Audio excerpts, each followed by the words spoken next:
All right, we'll call the meeting to order. We'll start with the pledge. I pledge allegiance to the flag of the United States of America and to the republic for which it stands, one nation, under God, indivisible, with liberty and justice for all.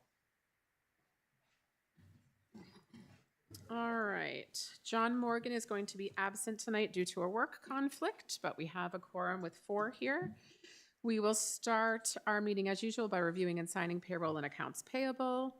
For the period ending 2/1/25, we had payroll in the amount of $36,476.11. We had accounts payable in the amount of $78,394.28.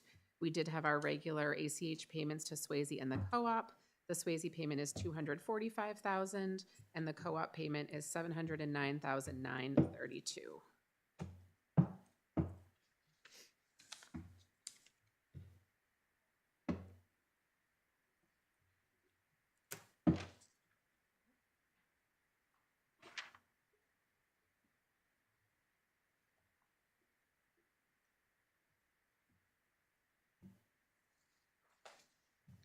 All right. Once Letty signs that, next I'll take a motion to review and approve the consent agenda. Moved. Second. Any questions or additions to that consent agenda? Included in tonight's agenda are public minutes from 128, non-public minutes which are sealed from 128, building permits, and the rec manifest. We have a motion and a second on the table. All in favor? Aye. And I'm an aye, so that will pass. We'll now open public comment at 6:05. As always, please come down to the microphone and make sure it's on with the red light and give your name and street. Anyone interested in public comment? Seeing none, I will close public comment at 6:05. We'll move on to discussion action items. I don't see Jack Garber here, so we will move on. Front end loader quote. This is going to be pretty quick. As this board discussed last week, we were waiting for a Volvo lease quote, and that is included in your packet for tonight. There was a good discussion last night at BudCom about the front end loader, and Wayne is still, I would say, slightly optimistic that it might be repairable, but not very optimistic. So BudCom did approve the warrant, as we'll talk about later, to potentially buy a new front end loader. And at this point, Andrea and I were speaking about this before the meeting. It seems that while we're still waiting from Wayne to see if it's repairable, does not seem like this board should really take any action when it comes to like a lease or choosing a lease. So I don't know if any board members feel differently about that, but we did just want to forward that one last quote that we had from Volvo. Does anybody feel differently or want to make a change in our current approach to the front end loader situation? No. Do you mean not doing a lease? Is that the Yeah, approach? I mean, I think our thought was that if before we knew that there was sort of a slim maybe chance of it being repairable, we had said maybe we would do a purchase warrant and then a lease warrant, Right. but we couldn't do the lease warrant until we had all the quotes and picked one. But my kind of feeling is, I don't know that it makes sense to do a lease warrant if we're still waiting to see if it can be fixed, and we've already got the other warrant out there. We certainly could, if this board feels comfortable picking a company and a lease and a term, we could generate that other warrant, but given that it's already February 4th, I just don't know how the board wants to handle that. And we did talk with Wayne that, and Wayne did say last night that if he can't fix it and the legislative body votes that warrant down, we do probably have an option to rent machines when needed, beg, borrow, steal from our friends and neighbors, and that we could probably find a Band-Aid for 2025 to get by.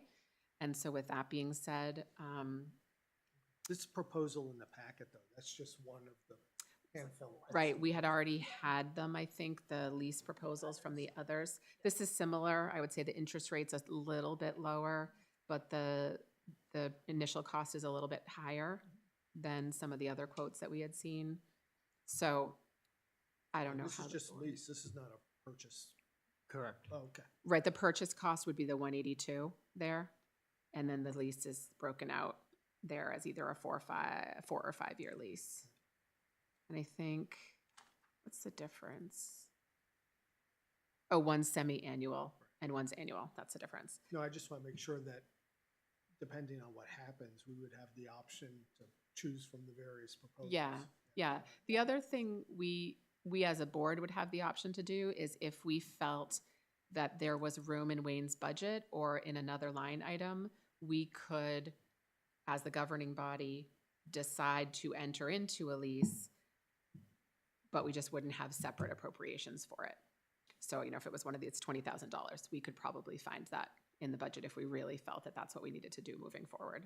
So I think it's just the timing is very awkward with this, with that machine dying right before town meeting.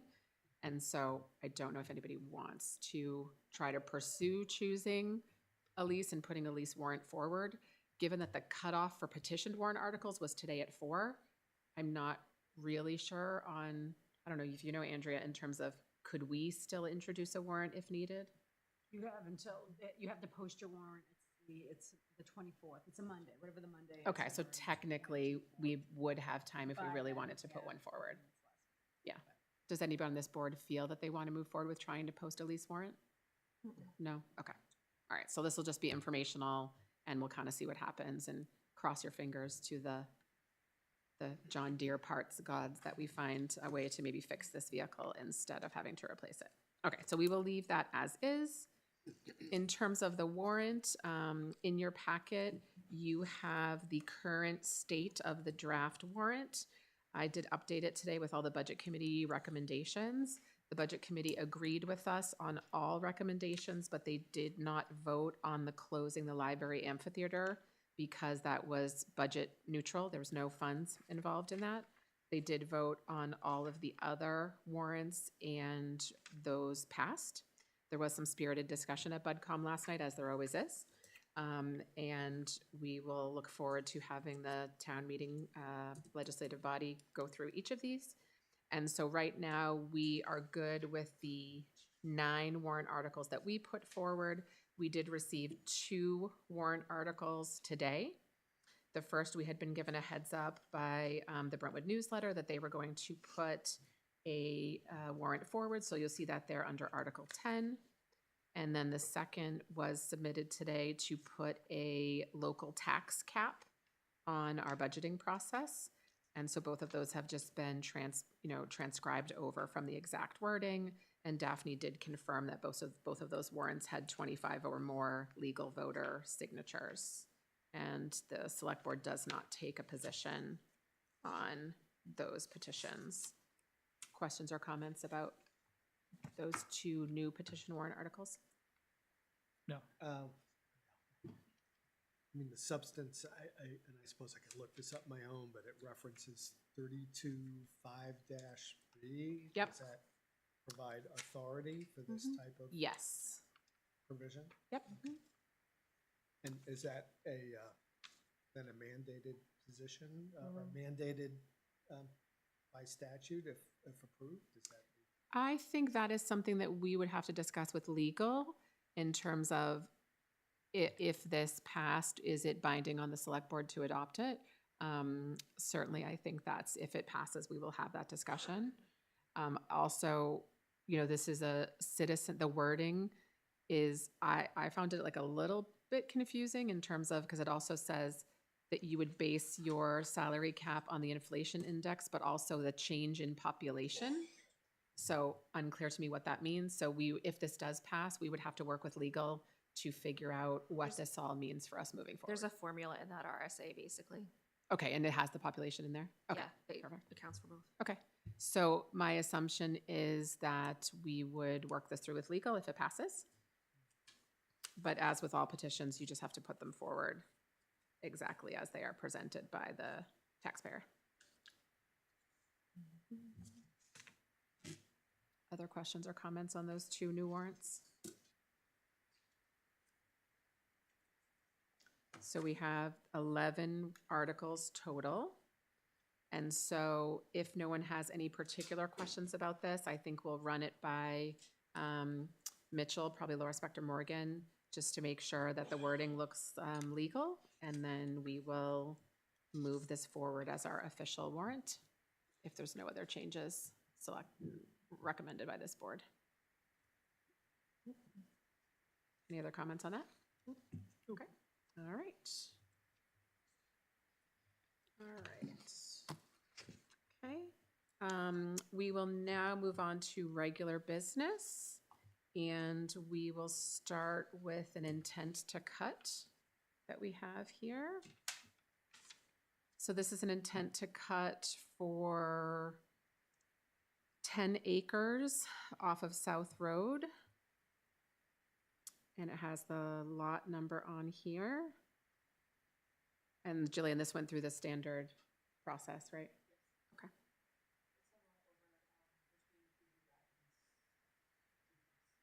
Okay. Okay. All right, I will take a motion to sign this intent to cut. Motion. Second. All in favor? Aye. Aye. And I'm an aye.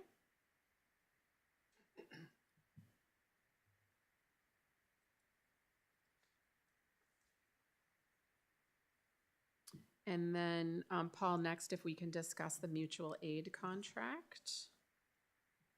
Yes, we, So we had discussed this Yeah, we a had few s- months back, Yep. and I think the board had given sort of preliminary approval for Joe Bird to move forward with this process.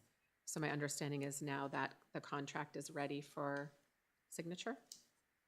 yes, Okay. and it is, I think we had looked at a similar contract before. I think it was like a draft, maybe. Yeah, Did and we, I think he's just looking not for us to sign, but his authority to sign on, the line. And this is all chief police's, chief fire chiefs who are part of the mutual aid Yep. agreement with Pease, dealing with, ultra emergency Right. type things. Like kind of terrorism type of like big Yeah. things that would involve the Air Force, et cetera. and we Well- need- Peas could involve a plane crash. Right. so- Correct. Correct. And I know that one discussion point had been that this contract does not offer any protections for like hazardous exposures. And we had discussed that before, that that was just kind of standard that is federal true. government language, right? That is true. We are taking on, certain Yep. assumption of responsibility. And the chief is okay with that, I mean, I think under the circumstances, Right. we don't have a choice. right? If there was a mass We casualty would or, need that kind of assistance. right? Okay. Did you have any concerns with this board agreeing to have him sign this? Okay. Any board members have questions or concerns about this? No? Okay, I'll take a motion to allow Joe Bird to sign this document. Moved. Second. All in favor? Aye. Aye. Aye. And I'm an aye, so we will move forward and have him sign that. The other kind of regular business that's been floating out there is the encumbrances. So now that Andrea is here, Andrea and I have had some good conversations about the kind of rules and regulations that surround encumbrances. And Andrea has advised me that of the encumbrances that were floating out there, one was the Conservation Committee wanting to encumber $3,000 for their contractor. The other was, what's the other one I'm thinking of? The library salary one, and the third one, what was the third one that we were? The wreck. Yes. Drainage. The rec, whether a quote was sufficient. So after discussion, Andrea has advised me that the quote is sufficient. The salary probably does not meet encumbrance guidelines. And the contract does, because it is a contract, not for an employee cost.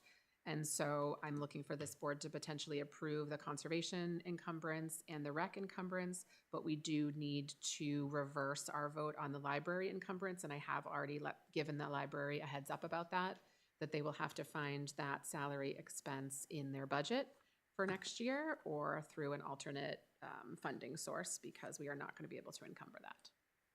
Questions or thoughts on those? So the conservation one, I have no problem with because it was money not used that they were Yep. supposed to use.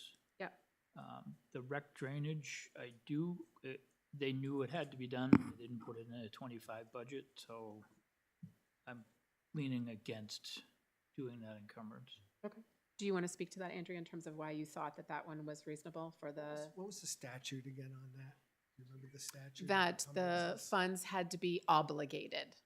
I in the agree, year it's prior. reasonable, I just, this? Yeah, what was- I think they should have budgeted for it, for the 25. Gotcha. Do we have the citation though? I'm sorry. Can't Yeah, remember. yeah, I have it. Did he, did he do any work or budget for it for 2024? No. Oh, It was, Well, what's I think it was tough for part of them the- is because they have a revolving account, and so they don't always know what they're gonna have in their revolving account. I mean, if he did have money left in his budget, he could did. use that. no, I understand that, I'm against doing encumbrances because all you're doing is floating tax Yep. base from one year to another. Yeah, If it's a good reason, I'm okay with it. yeah, I hear you. Like, we promised the fire department the fire gear. Yep. You know, there was certain things that we promised to do in '24 that didn't get done. Yeah, most firefighters, they wait, departments will wait until the end of the year to buy it. Same with police. We never heard from, back from input from the municipal. We did not hear back from Yeah. them, which was a little bit frustrating. Just find it, I have it here somewhere. Here we go. So this is talking about lapse of appropriations, and it says 32.7. Thank you. 32:7, if the amount has, prior to the end of that fiscal year, become encumbered by a legally enforceable obligation created by a contract or otherwise to any person for the expenditure of that amount. So, and I guess my question, Andrea, is, you know, how is a quote, a contract, or otherwise? A quote isn't really an obligation, and that's what concerns me when I read the statutory language. And that's why I was Yeah. hoping to get some input. Because- Or otherwise, because with the. Yeah, in or other otherwise. Communities, it was usually a quote.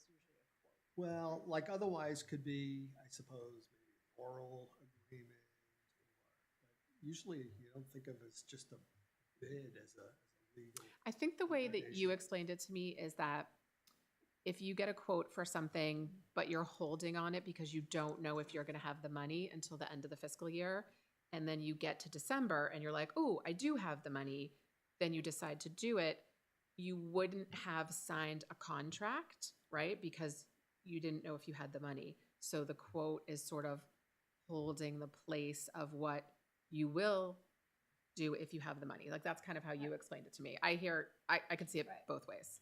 Right, I- but typically you would have to have at least had that conversation with the vendor yep. so that, Which I think they did. Yeah, I think we he did. said, We always- we don't know if yeah. we have the money for this, so I'm gonna hold on to these numbers until I know if I have the money, right? Which is, I think was your point about like what your fire department in Candy always did. Yeah. They'd say, we have this Yeah. quote, we don't know if we're gonna have the money, we're gonna wait till the end of the year, and if we have it, we're gonna encumber it. So I think it's, They usually but it would have It's to be always- something that it the was vendor would reasonably rely upon as an obligation.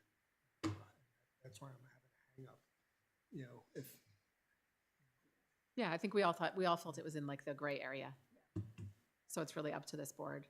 It was about $6,000 or something, like I'm sure rec can find a way to make it work with impact fees or with the revolving fund if we don't approve it.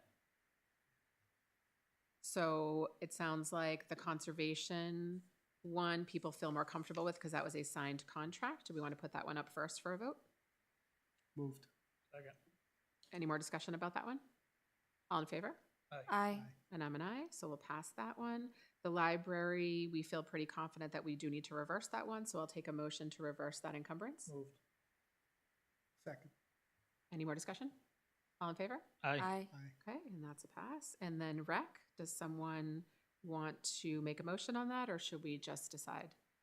We don't have to take a non-motion, but is there anybody who wants to make a motion to encumber those funds?